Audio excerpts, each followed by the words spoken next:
नमस्कार, welcome to the state council of educational research and training Patna Bihar.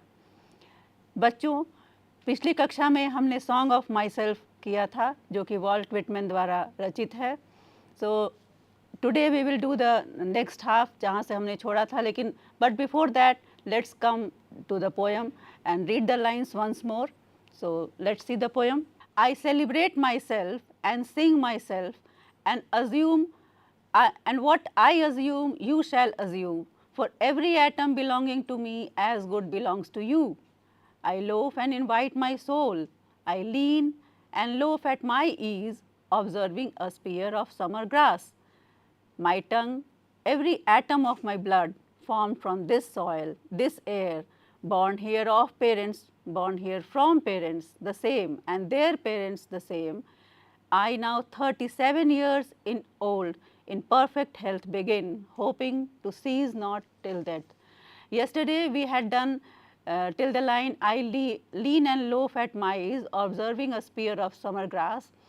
In this poem we had seen that the poet is celebrating himself. वो खुद का ही उत्सव मना रहा है, खुद के गीत गा रहा है और हमें ये बता रहा है कि जैसा वो है वैसा हम भी हैं, और हर एक एक कण जो कण जिससे वो बने हुए हैं हम भी बने हुए हैं। इससे हमें दिख रहा है कि एक डेमोक्रेटिक फीलिंग की भावना आ रही है।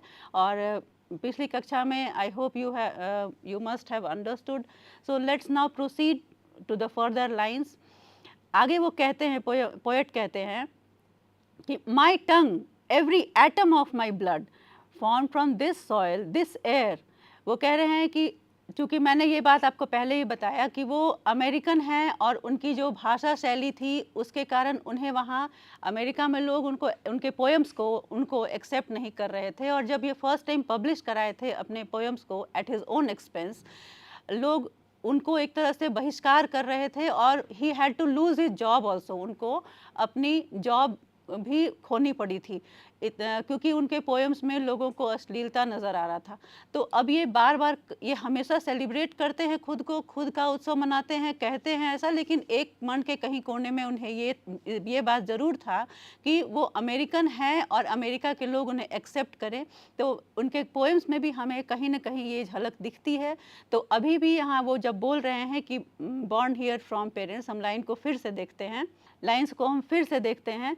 वो कह रहे हैं कि my tongue, every atom of my blood, मेरा जीव या जीवा जो है, मेरा शरीर का हर एक जो खून का एक एक कतरा है, is form from this soil, इसी धरती से, इसी एयर से, हवा पानी मिट्टी जो भी है इसी जगह से, इसी जगह मतलब अमेरिका से, अमेरिका का ही है, मैं यहीं का हूँ। वो बार बार स्ट्रेस करते हैं और अपने पीढ़ी दर पीढ़ी वो बता रहे हैं कि मैं तो यहाँ का हूँ, यहाँ के ही पेरेंट्स से जन्मा हूँ और मेरे पेरेंट्स भी जो हैं वो भी यहीं के, उनके पेरेंट्स भी यहीं के थे और उनके पेरेंट्स भी यहीं के थे। वो 3 पीढ़ी का नाम मेंशन करते हुए बता रहे हैं कि बॉर्न हियर ऑफ पेरेंट्स, मैं यहाँ का, मेरे पेरेंट्स यहाँ के, उनके भी पेरेंट्स यहाँ के, तो फिर मैं यहाँ का कैसे नहीं, मैं तो पूरा का पूरा अमेरिकन हूँ, मैं तो इसी धरती का हूँ।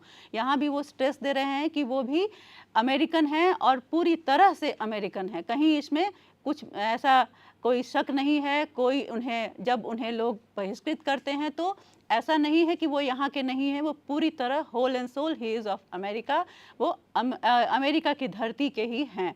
तो born here of parents, born here from parents the same and their parents the same, वो इस बात को मेंशन कर रहे हैं। और फिर वो आगे कह रहे हैं कि I now 37 years old in perfect health, मैं यहाँ अभी 37 साल का हूँ और बिल्कुल ही परफेक्ट, अपने बिल्कुल स्वस्थ हूँ। अपने हेल्थ में के रूप में, हेल्थ के तरफ अगर ध्यान दें तो मैं बिल्कुल ही स्वस्थ हूँ, बिल्कुल हेल्दी हूँ। और hoping to cease not till death, और मैं आशा करता हूँ, उम्मीद करता हूँ कि मरते दम तक, जब तक मैं जीवित हूँ, मैं इसी तरह स्वस्थ रहूँगा और बिल्कुल ही अपने आप को सेलिब्रेट करता रहूँगा, बिल्कुल खुश रहूँगा। तो ये बात वो बोल रहे हैं, I am now 37 years old। इससे हम लोग को ये पता चल रहा है कि वो बहुत ही यंग एज के पोएट नहीं थे जिस तरह कीट्स वगैरह हुए थे, लेकिन वो एक नॉर्मल, एक अच्छे खासे एज के थे, 37 years old थे और वो बिल्कुल हेल्दी थे, स्वस्थ थे, और वो कह रहे हैं कि इसलिए भी वो शायद अपने आप में खुश रहते थे, अपने आप को सेलिब्रेट करते थे, तो वो बिल्कुल कॉन्फिडेंट थे अपने ऊपर। बस उन्हें खुद से ही मतलब था। जब वो लिखते हैं कि I lean and loaf at my ease, मैं घूमता हूँ, आराम करता हूँ, I loaf and invite my soul, मैं खुद से ही खुद के साथ ही भ्रमण करता हूँ, घूमता हूँ। तो वो खुद में ही बिज़ी रहते थे, अपने आप में ही बिज़ी रहते थे, उन्हें किसी चीज़ का से मतलब नहीं होता था। वो जब पार्क में भी हैं तो वो इस बात को ही स्ट्रेस दे रहे हैं कि वो समर ग्रास को देख रहे हैं, जो कि स्पीयर की तरह उन्हें दिख रहा है। और समर ग्रास, मैंने कहा था कि बहुत ही इम्पॉर्टेंट है, सिग्निफिकेंट है, कि जिस तरह से वो बता रहे हैं, जो समय था वहाँ अमेरिका में, तो वो कह रहे हैं कि जिस तरह ग्रास समर में जहाँ तहाँ उग जाता है, जहाँ कुछ उगे ना उगे, समर ग्रास ज़रूर दिख जाता है हमें, समर में ग्रास। उसी तरह हम अमेरिकन्स भी हैं, हम अमेरिकन्स हर जगह आपको मिलेंगे। और मैं भी पूरी तरह से अमेरिकन हूँ, इसका भी प्रमाण वो देना चाह रहे हैं कि मैं यहीं के पेरेंट्स से जन्मा हूँ, मेरे पेरेंट्स, उनके भी पेरेंट्स सब यहीं के थे। नेक्स्ट लाइन्स जो है, next stanza, creeds and schools in abeyance, retiring back a while sufficed at what they are, but never forgotten. I harbor for good or bad, I permit to speak at every hazard, nature without check with original energy. This is the lines, and let's see the hard words. The difficult words in this stanza is creeds का मतलब है religious belief। जैसे हम लोग बोलते हैं कि कोई एक पंथ, मतलब जो धार्मिक जो एक पंथ होता है, एक क्रीड होता है, एक सेक्ट होते हैं, जैसे हम फॉलो कर रहे हैं किसी धार्मिक चीज़ों को, उस तरह से क्रीड होता है रिलीजियस धर्म का, जो मतलब धर्म के प्रति हमारा एक खास धर्म के प्रति हमारा विश्वास अगर होता है तो हम उसको कहते हैं कि ये उस क्रीड का है। स्कूल्स का मतलब होता है सिस्टम ऑफ थॉट। स्कूल का मतलब आप जानते होंगे बच्चों, विद्यालय, लेकिन यहाँ पे स्कूल का मतलब है सिस्टम ऑफ थॉट, एक विचारधारा, एक खास तरह के विचारधारा को फॉलो करने वाले लोगों को कहते हैं कि they belong to this school of thought. In abeyance का मतलब होता है सस्पेंडेड, विथहेल्ड, जैसे उसको थोड़ी देर के लिए नहीं मान लेना, थोड़ी देर के लिए हटा देना। जैसे मान लीजिए कि किसी चीज़ को कोई अगर किसी चीज़ पे बहस कर रहा है, हम बोलते हैं चलो मान लेते हैं कि ऐसा नहीं ऐसा है, तो मैंने मान लेते हैं, यानी उस चीज़ को हम ठंडे बस्ते में डाल दे रहे हैं, थोड़ी देर के लिए हटा दे रहे हैं अपनी सोच से। तो इन अबेंस मतलब होता है टू विथहेल्ड, या उसको थोड़ी समय के लिए रोक देना। सफाइस्ड का मतलब होता है पर्याप्त, इनफ। हार्बर का मतलब है बिलीव, विश्वास करना, की फीलिंग्स और थॉट्स इन माइंड। फिर हजार्ड का मतलब है खतरा, डेंजर। तो हम जैसे कहते हैं ना कि बहुत हजार्डस है, हजार्ड मतलब खतरा, आप समझ रहे होंगे, हम लोग आपके स्कूल्स में भी होता है सुरक्षित शनिवार, उसमें भी हजार्ड हंट ये सब होता है। तो हजार्ड का मतलब खतरा। Now come back to the lines again. तो पोएट क्या कह रहे हैं कि creeds and schools in abeyance, retiring back a while sufficed at what they are but never forgotten. I harbor for good or bad, I permit to speak at every hazard, nature without check with original energy. आपको मैंने कल भी बताया था कि ये poem एक free verse में है, कोई रेगुलर मीटर नहीं है, कोई फॉर्म नहीं है। Poet has written in a free way, और इसका थीम है लाइफ का कि टू डिस्कवर वन सेल्फ, अपने आप के में एक अपनी आइडेंटिटी को खोज करना, अपने आप का खोज करना, खुद में ही खुद को जीना, खुद को एक्सप्लोर करना। तो इसी तरह से इसी में पोएट आगे बोलते हैं कि क्रीड्स और स्कूल्स, जितने भी धार्मिक पंथ के लोग हैं, जितने भी विचारधारा के लोग हैं, हम मानते हैं कि वो बहुत ज्ञानी हैं, बहुत ही सब कुछ जानने वाले हैं, लेकिन इन अबेंस उसको पल भर के लिए, थोड़ी देर के लिए, कुछ समय के लिए हम उसको असाइड कर देते हैं। हम उसको बिल्कुल एक ठंडे बस्ते में, जैसे मैंने बताया कि उसको बिल्कुल हम साइड कर देते हैं। हम नहीं सोचते हैं कि वो क्या सोच रहे हैं। हम जो धार्मिक अपना जो भी मेरा पंथ है, जो रास्ता है, उसको हम थोड़ी देर के लिए भूल जाते हैं। भूल तो नहीं सकते हैं, भूलना नहीं कह सकते हैं, उसको हम साइड कर देते हैं, और अपना जो विचारधारा है, जो हमारा सोच है, उसको भी हम एक तरफ रख देते हैं इन अबेंस, थोड़ी देर के लिए। Retiring back a while sufficed at what they are but never forgotten. उस सभी चीज़ों को हम जो भी हम जान रहे हैं, जो भी हमारे पास ज्ञान है, धर्म और ये सब स्कूल्स जो भी विचारधारा है, उसको हम पल भर के लिए, एक पल के लिए, कुछ समय के लिए हम साइड में रख देते हैं। और retiring back a while suffice, मतलब मैं जानता हूँ, हम सभी जानते हैं कि जो हम जान रहे हैं वो बहुत पर्याप्त है हमारे लिए, हमें और कुछ ऐसा नहीं है कि हमें किसी चीज़ को और जानना है, लेकिन पल भर के लिए हम उसको हटा देते हैं। भूल नहीं सकते हैं बट नेवर फॉरगॉटन, कभी हम अपने जो हमारा ज्ञान है, जो हमारा रिलीजियस धार्मिक विचारधारा है, उसे हम भूल तो नहीं सकते हैं, कुछ समय के लिए उसे हम साइड में रख देते हैं। और आई हैव फॉर गुड और बैड, और मुझे हर एक जो भी होता है नियत में, जो फिक्स है, किस्मत में है, तो मैं उस चीज़ पे विश्वास करता हूँ, अच्छा हो या बुरा हो, गुड हो या बैड हो, मैं उस चीज़ में बिलीव करता हूँ। और I permit to speak at every hazard, और मैं खुद को ये परमिशन देता हूँ, मैं ये इस बात को के लिए मैं खुद को बिल्कुल फ्री महसूस करता हूँ कि किसी भी परिस्थिति में जो भी हो, अच्छा हो या बुरा हो, हर परिस्थिति में या जो भी मुश्किलें सामने आए, हर परिस्थिति में मैं अपने लिए खड़ा हूँ, मैं खुद के लिए खड़ा हूँ, मैं बोलूँ, मैं अपने विचार को प्रकट करूँ। और ऐसा नहीं है कि जो हो रहा है हो और मैं बिल्कुल चुपचाप उसे सहूँ, ऐसा बिल्कुल नहीं है। आई हार्बर फॉर गुड और बैड, मैं अच्छे और बुरे हर चीज़ में विश्वास रखता हूँ, लेकिन खुद को ये परमिशन ज़रूर देता हूँ कि किसी भी परिस्थिति में, किसी भी मुश्किल समय में, हज़ार्ड मुश्किल समय में मैं बोलूँ, उस मोमेंट के लिए, उस क्षण के लिए मैं बिल्कुल खड़ा हूँ, स्टैंड ले सकूँ। ये लाइंस को मैं फिर से रिपीट करती हूँ। आई हार्बर फॉर गुड और bad, I permit to speak at every hazard, nature without check with original energy. जिस तरह नेचर, प्रकृति अपना काम स्वयं हमेशा करते जाती है, हमेशा करती है, वो बिल्कुल, हम इंसान बहुत कोशिश करते हैं रोकने के लिए, कभी छेड़छाड़ भी करते हैं, लेकिन नेचर है वो कभी किसी से नहीं दबती है। प्रकृति अपना काम ससमय और बिल्कुल निरंतर करती रहती है। जैसे मान लीजिए कि नदी है, नदी को बांधने के लिए लोग डैम बनाते हैं, और अगर बाढ़ आता है तो, अगर डैम बन जाता है और बहुत तेज़ बारिश होती है तो क्या होता है, एक साइड बाढ़ आने लगता है, फिर मजबूरन डैम का जो गेट होता है, फाटक होता है, उसे खोलते हैं तेज़ धारा से। बहुत जो अपोजिट साइड है नदी के, उस तरफ बहुत ज़्यादा पानी का बहाव आता है। तो मतलब कहने का मतलब कि अगर बाढ़ आया है, तेज़ बारिश हो, तो डैम से हम उस नदी का प्रवृत्ति नहीं रोक सकते हैं बहने का।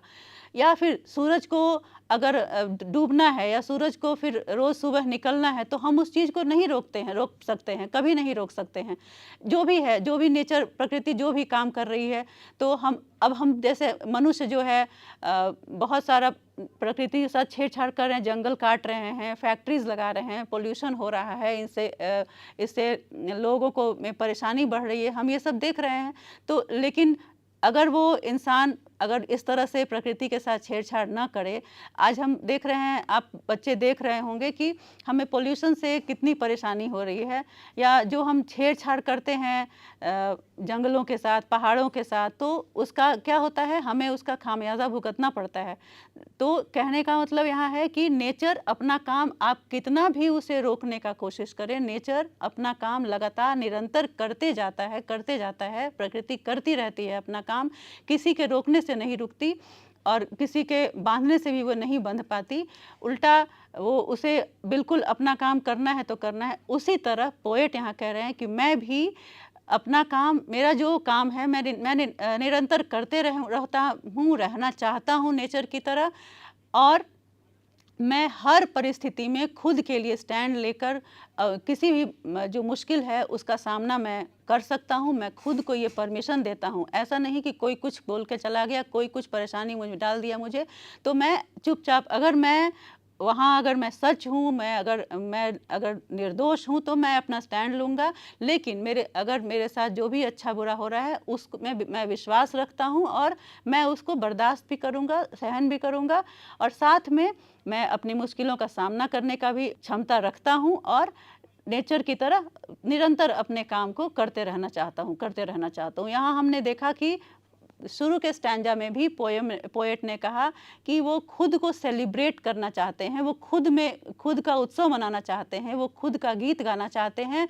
और फिर उसके बाद in the next lines he said कि he is born from this soil, इसी मिट्टी से, इसी धरती से बने हुए हैं, उनके पेरेंट्स भी यहीं के हैं, यहीं मतलब अमेरिका के यहीं के हैं, और उनके पेरेंट्स भी यहीं के, माने वो 3 जनरेशन्स तक पूरा बता चुके कि मैं यहीं का हूँ। उन्हें पूर्ण विश्वास है कि वो जो भी हैं वो अमेरिका के ही टोटली हैं और इसी धरती के हैं। और ये लाइंस वो बार बार वहाँ जब वो ग्रास को देख रहे हैं पार्क में, वहाँ जब वो फ्रीली बैठे हुए हैं, लीनिंग पढ़ रहे थे हम लोग उसके पहले वाले लाइंस में कि आई लोफ एंड लीन, तो इसके पहले वाले लाइंस में देख रहे थे कि जब वो रिलैक्स कर रहे हैं पार्क में तो भी वो स्पीयर ऑफ ग्रास देख रहे हैं, उस पर भी वो उनका जो मेन इंटेंशन है बोलने का कि जिस तरह ग्रास जो है वो गर्मी में चारों तरफ आपको दिखता है, अगर कोई पौधा नहीं है तो ग्रास तो ज़रूर दिख जाता है, उसी तरह हम अमेरिकन्स हर तरफ हैं, हर जगह छाए हुए हैं,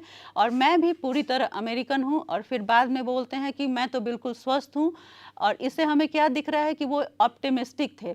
ऑप्टिमिस्टिक मतलब आशावादी, हर चीज़ में, हर परिस्थिति में लोग उनको अपनाएं ना अपनाएं, उनके कामों को अपनाएं ना अपनाएं, वो हर चीज़ में ऑप्टिमिस्टिक हैं। And he wanted to grasp और एब्जॉर्ब, अपने अंदर वो हर चीज़ को मतलब एक्सेप्ट करते हुए जीवन में हमेशा वो पॉजिटिविटी दिखाना चाहते थे। और ये चीज़ आगे भी है कि आप कितना भी जान रहे हैं, आप किसी भी रिलीजियस धार्मिक पंथ को फॉलो कर रहे हैं, लेकिन एक समय के लिए वो सब थोड़ा साइड कर दीजिए और देखिए कि जो आपके पास आता है, जो भी मतलब जो सिचुएशन आपके पास आता है, अच्छा या बुरा, हर चीज़ में आप विश्वास रखिए।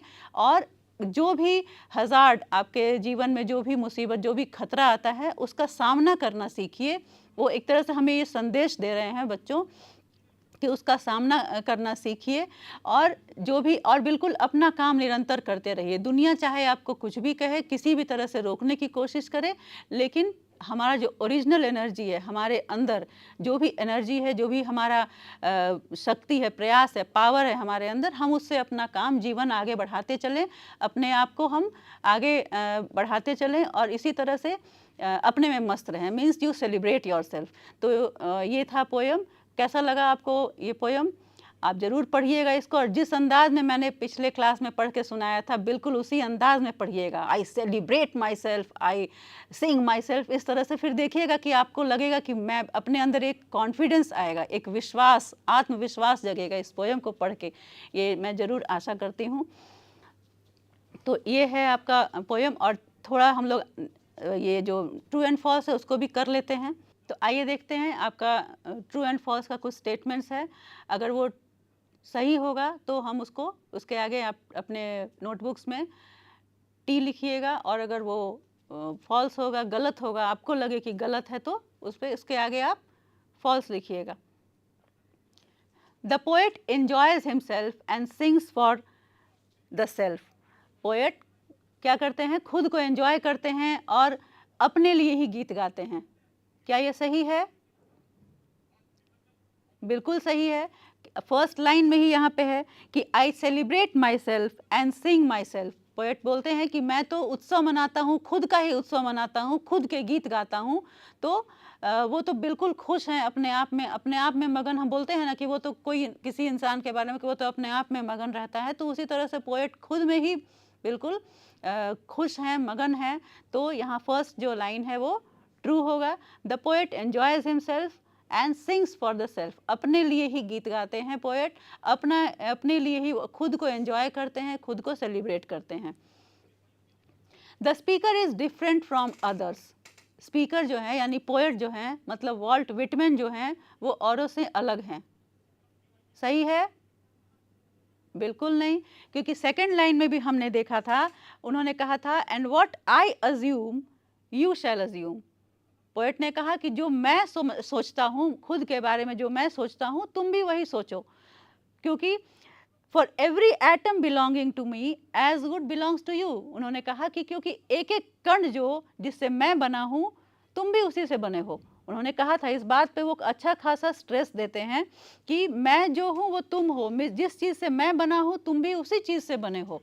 तो इस तरह से वो हमें बताते हैं कि हम और तुम अलग नहीं हैं, तुम जो हो मैं हूँ, मैं जो हूँ वो तुम हो। तो यहाँ जो सेकंड लाइन है, सेकंड स्टेटमेंट है ट्रू एंड फॉल्स का, the speaker is different from others, ये क्या होगा, ये फॉल्स होगा, क्योंकि the speaker is same as the others, ये होना चाहिए ट्रू स्टेटमेंट। तो सेकंड आंसर भी फॉल्स है। The poet discards nature's beauty, poet जो है वो नेचर का ब्यूटी को नहीं देखते हैं, ये है स्टेटमेंट। क्या है, सही है गलत? बिल्कुल सही है, फॉल्स स्टेटमेंट है, गलत है।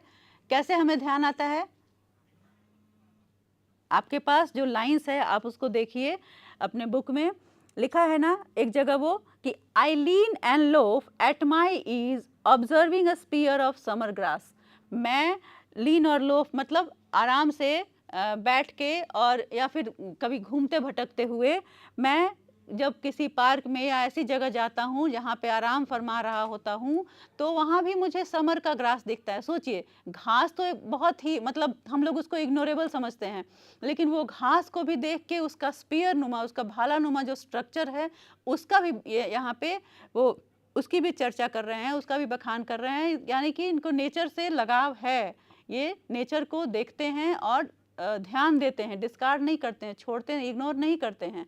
तो the poet discards nature's beauty, ये फॉल्स है। Number D, every atom of blood is the same in all human being. यहाँ पे है कि हर एक, अब यहाँ एटम हम साइंस को लेके नहीं चलेंगे, यहाँ हम कहेंगे एटम ऑफ ब्लड, खून का, जैसे हम बोलते हैं अपनी भाषा बोलचाल की भाषा में कि कतरा कतरा, तो हर एक कतरा जो खून का है is same in all human beings, हर इंसान में, सभी इंसान में ये सेम होता है, बिल्कुल एक ही होता है, मतलब एक जैसा होता है। ये सही है या गलत?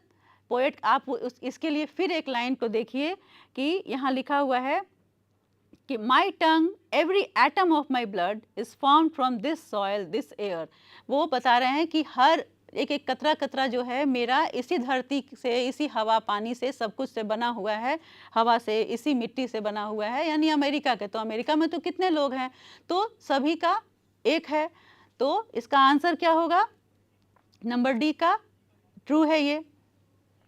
नेक्स्ट है number E, the poet is associated with a particular school of thought. Poet एक खास स्कूल ऑफ थॉट, मैंने क्या बताया था मीनिंग, एक खास विचारधारा को फॉलो करने वाले, एक खास किसी एक सोच को फॉलो करने वाले। तो पोएट एक अलग, एक माने कोई अलग पर्टिकुलर स्कूल ऑफ थॉट को फॉलो करने वाले थे, बिल्कुल थे, क्योंकि यहाँ हम लोग देख रहे हैं कि वो कह रहे हैं कि आप जितना जो कुछ भी जान रहे हैं उसको पल भर के लिए साइड करिए, और अब मेरी विचारधारा, मेरे सोच, माने उनका सोच क्या है कि हर इंसान को क्या होना चाहिए, वो विश्वास रखना चाहिए, जो भी परिस्थिति उनके सामने है उसको डट के सामना करना चाहिए, और नेचर को की तरह हमें भी निरंतर अपना काम करते रहना चाहिए। ये थॉट वो बिलीव करते थे। तो ये ई है ट्रू, ये भी सही है। F, the poet has overcome his greed. Poet यहाँ पे जो है उन्हें कोई लालच नहीं है, ऐसा हमें ये फील होता है, आपको होता है बच्चों? बिल्कुल होता है। वो कहते हैं, अब कैसे होता है, ये पूरा जो हम पूरा स्टैंजा है, इस जो हमारा पोयम है पूरा उसी के ओर तो दर्शा रहा है कि इनको कोई लालच नहीं है, ये अपने में मस्त रहते हैं, अपने में मगन रहते हैं, अपना काम निरंतर करने को कहते हैं। तो ये क्या है कि उन्हें और किसी चीज़ को हासिल करना और लोगों के पीछे या लोगों की तरह बनने का ऐसा कुछ इनमें वो ग्रीड नहीं है, लालच नहीं है। तो ये भी सही है, ट्रू है। तो इस तरह से हमने देखा ये ट्रू एंड फॉल्स स्टेटमेंट। तो हमने ये इस पोयम में छोटा सा ही था, ये 52 पार्ट्स का पोयम है वाल्ट व्हिटमैन का, जैसा कि मैंने आपको बताया था अभी पिछले क्लास में ही, लेकिन हमने सिर्फ एक पार्ट किया। जब एक पार्ट इतना इंटरेस्टिंग है तो imagine how interesting would be the whole poem. तो ये पोयम बेसिकली वाल्ट व्हिटमैन का लिखा हुआ कि ऑन हिज सेल्फ, अपने आप पे वो सेलिब्रेट करने, अपने आप को फोकस करने, एक तरह से कह सकते हैं कि आपके अंदर एक सेल्फ कॉन्फिडेंस बिल्ड करने में ये बहुत ही सहायक है। थोड़ा सा तो इसमें ईगोइज़्म दिख रहा है, इतना ईगोइज़्म हम नहीं कह सकते हैं कि हम लोग भी करें, लेकिन फिर भी अगर अपने पे कॉन्फिडेंस है, अपने पे हमें अगर विश्वास है, तो हमें कोई भी कुछ न मतलब हमें नहीं रोक सकता है। कोई भी जैसे नेचर को चेक करते हैं तो रोकना चाहते हैं, लेकिन नेचर अपना काम करते रहती है, निरंतर करते रहना चाहती है। उसी तरह से हमें भी किसी के रोकने से नहीं रुकना है। किसी तरह के का जो भी है हमारे लाइफ में बाधा है, तो हमें नहीं रुकना है। हमें अपना काम निरंतर जाते रहना है, करते रहना है। और एक आपका लास्ट लाइन में एक और है कि उन्हें कितना विश्वास है कि now I at 37 years of age, मैं अभी बिल्कुल स्वस्थ हूँ और होप करता हूँ कि हमेशा ऐसे ही रहूँगा। क्यों? क्योंकि वो ऑप्टिमिस्टिक हैं, वो आशावादी हैं, इसलिए उन्हें विश्वास है कि मैं बिल्कुल, जब पॉजिटिव होता है इंसान तो नेगेटिविटी नहीं होता है उसके अंदर, तो हर चीज़ वो अच्छा सोचता है, अच्छा करता है और अच्छा होता है भी उसके साथ। तो ये हमें एक छोटा सा सीख भी मिल रहा है। We are getting a lesson from this poem that we should always be positive, we should always be optimistic in our life and build our confidence so that no one can pull our leg or no one can withdraw us from going forward। हमें जीवन में आगे बढ़ने से कोई नहीं रोक सके, और वो आत्मविश्वास अगर हमारे अंदर है तो हम जीवन में कुछ भी कर सकते हैं। तो बच्चों ये छोटा सा पोएम आपको कैसा लगा? आप ज़रूर इसको फिर से पढ़िएगा और उसी टोन में पढ़िएगा। I celebrate myself, I enjoy myself, I sing myself, इस तरह से फिर देखिएगा वो कॉन्फिडेंस आपको डेवलप ज़रूर होगा। आप आईने के सामने खड़े होके और इसी लहजे में पढ़िएगा जैसा पिछली क्लास में मैंने पढ़ा था। और तब तक के लिए नमस्कार।